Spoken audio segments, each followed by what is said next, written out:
During the middle of Korra season 1, there was many Amon theories. There were so many, in fact, that it became quite a meme. There was one theory though that people didn't laugh at, Aang being Amon. It was so believable due to the fact that there was an image on YouTube and Avatar forums that looked super legit. It looked well drawn. Some fans even believed that Mike and Brian themselves had put this image out there. But there's also others out there that believed a talented fan just wanted to get a reaction. Now this all began around episode 3 of season 1. The image was posted online. It was claimed to have been a screenshot from the end of episode 7, where Tenzin was having a nightmare about his father being Amon. Now before we get into the storyline, we have to take into account a few factors. Number 1, there can't be Rava or Vatu. The creators originally intended for the Avatar spirit to be the Earth spirit in human form. We'd also have to take away the possibility of Korra's bending being taken. Now at the end of this, I am gonna reference a second season, but this timeline could also have it that the creators were given all 4 seasons from the get-go. Regardless, it would be more of a continued story rather than a self-contained one. Lastly, the most obvious change would be Noah talk. He would not be in this series. Yakone would not have 2 sons, but only 1. So the first 8 episodes are gonna play out pretty much the same. The moment when things change though is when Tarrlok begins to fight Korra. Instead of letting this fight go the distance, we're gonna see Tarrlok use psychic bloodbending. He's gonna kidnap Korra instantly. We'll then see Tarrlok take Korra, put her in the back, and then drive away. And during this, Korra will get the entire Aang versus Yakone flashback. Korra will then wake up in an abandoned warehouse and tell Tarrlok that she knows he's the son of Yakone. He responds stating that he's nothing like his father and everything he's done is to prevent another Yakone. Amon walks in moments later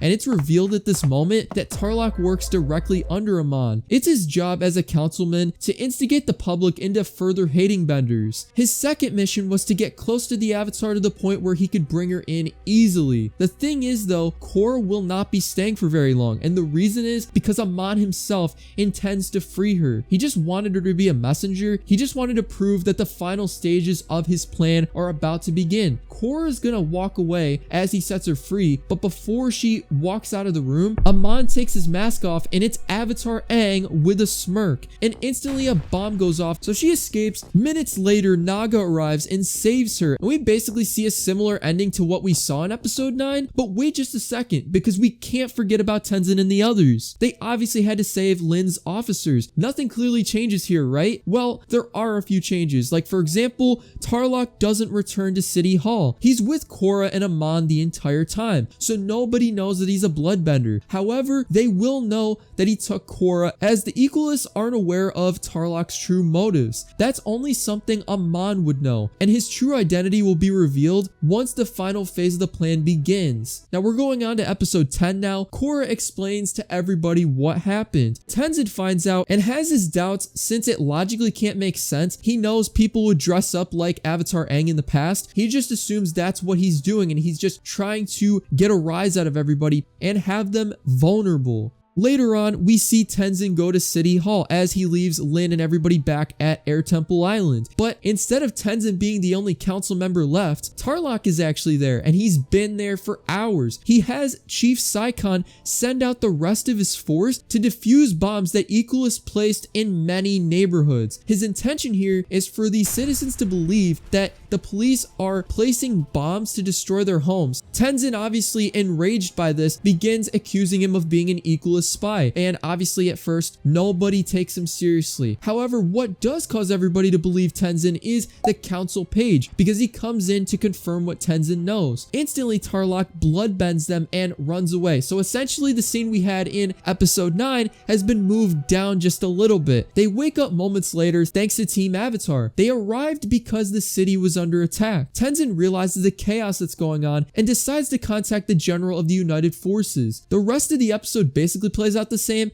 except for the end of the episode. It's an extended scene with Lin and Amon, because obviously she sacrificed herself to save Tenzin and his family. Lin basically tells him that the sweet-tempered man everyone knows isn't under the mask. It's impossible. Aang takes off his mask and replies, "It's still me. I just have a different mission now. I hope you can understand that." Lin angrily calls him a fake, but Aang further goes on to explain his plan and how he wants Korra to be the only bender of this world, that he's even willing to sacrifice the Air Nation if it means that only the Avatar can possess these elements. After he explains his plan, Lin gets asked where Tenzin and his family were heading to. She obviously refuses to give up their location, and the episode ends with Aang taking her bending away. The first half of episode 11 is basically the same, but instead of Korra and Mako leaving to take down Amon, everybody decides to stick together. They try to go to an Equalist base to take down as many of the aircraft as possible, but Hiroshi and other soldiers greet them. He knew they were coming and explains how he learned of Commander Bumi and the location of his reinforcements. Before they get a chance to fight though, Tarrlok walks up and immediately knocks them out. Korra, Bolin, and General Iroh wake up in the same cell with Amon standing in front of them. Asami, however, is standing up and wakes Mako up from the same spot that they were in. It's very odd that they weren't taken, and this gets answered in a moment. But first, we see Mako begin to worry about Korra. He rushes inside to try to find them, but Asami gets irritated. This is due to the complications in their own relationship. Mako stops and apologizes for things being very confusing and that he still loves Asami. Asami then goes up to Mako, hugs him, and says, "No, Mako, I'm the one who needs to apologize. I'm sorry." And she immediately stabs Mako, and she explains that she's so happy that she doesn't have to play a character anymore. As for her relationship with Mako, she continued to hate it more and more as it progressed. Now we go back to Korra and the others, where Aang goes into full detail of why he's doing all this. He said that it started when one of the worst criminals, Yakone, was causing chaos in Republic City. Aang defeated him and took his bending away, but the situation wasn't over. Later it was revealed that Yakone had one son named Tarrlok, and he met the Avatar for questioning. Thankfully, Tarrlok didn't have any intentions of carrying on his father's legacy. Instead, he wanted to break free from that. He was so thankful that the Avatar was there to end his nightmare. Since his father had bloodbending, his bloodbending training was a million times worse. Hearing this entire story, Aang for the first time felt that he had failed this world, that he could have taken bending away from so many instead of just locking them up. So here, in this moment, his tone and direction completely shifted. He knew the world wouldn't accept his plan, so he decided to fake his own death and find a worthy candidate to be the Avatar. He had to be sure that it was somebody from the northern or southern water tribe. It had to look legit. And over time, he heard rumors of a young girl who was without any type of bending in school while other classmates had bending. So he decided to give her 3 to 4 elements while keeping the 4th to test her at a later date, and he would grant her this element once she's proven herself. Now Tarrlok overhears this and gets very angry because he agreed to Aang's plan up to the part of Korra keeping her bending. He wants 0 benders in the world, and because of this, he decided to betray Aang. During this brief moment though, we see Bolin do the unthinkable. He's actually able to metal bend and everybody gets freed. Korra tells Bolin to rush and find Mako and Asami because they might be in danger. Korra and Iroh stay back to finish this battle. Bolin runs to the horrific sight of his brother on the ground wounded, but then realized that Asami betrayed everyone. Hiroshi and Asami in separate mecha tanks charge at Bolin, and this battle begins. Now we go back to Korra versus Amon and Tarrlok. It's a 2v1v1, and Tarrlok radios to a soldier requesting that the prisoner be brought to him, and moments later Tenzin is brought in. Korra states, "No, they got away," but it turns out that they were actually cornered by Equalists, and to save the rest of his family, Tenzin stayed back to fight them. The reason Tarrlok brought Tenzin in was to have leverage against the Avatar. Tenzin is absolutely terrified at who is truly under the mask. His face is covered, but he asks, mumbling, "Why would you do this? This isn't you." And Aang immediately puts his hands onto his head, seemingly struggling, and responds with, "I'm doing what's necessary." Without another second though, Tarrlok turns his attention to Korra specifically and bloodbends her while firing ice spears. The intention is clearly to kill, and Aang knows this, and he takes the hit for Korra. He's badly hurt and on the brink of death, but he tells Korra that she passed the test and that he was wrong. He follows this up by giving her the 4th element and the Avatar spirit. Seconds later, Korra goes into the Avatar state and fights Tarrlok in this final battle. While this happens, General Iroh leaves to help Bolin take down Hiroshi and Asami. Unfortunately though, Asami gets away when capturing Hiroshi as she knows they lost. The battle officially ends with Korra taking Tarrlok's bending away, and we see the back half of episode 12 with Korra restoring the bending to pretty much everybody in the city. Following this, we have Aang talking to her in the Avatar state. It's a very emotional scene where he's thanking her for saving him. He explains that during the moment when he took Yakon's bending, that he had actually had his spirit corrupted. This was obviously discussed in the series finale of the original series when taking Ozai's bending away, so this actually ended up happening, and hearing about Tarrlok's awful story led him to do horrible things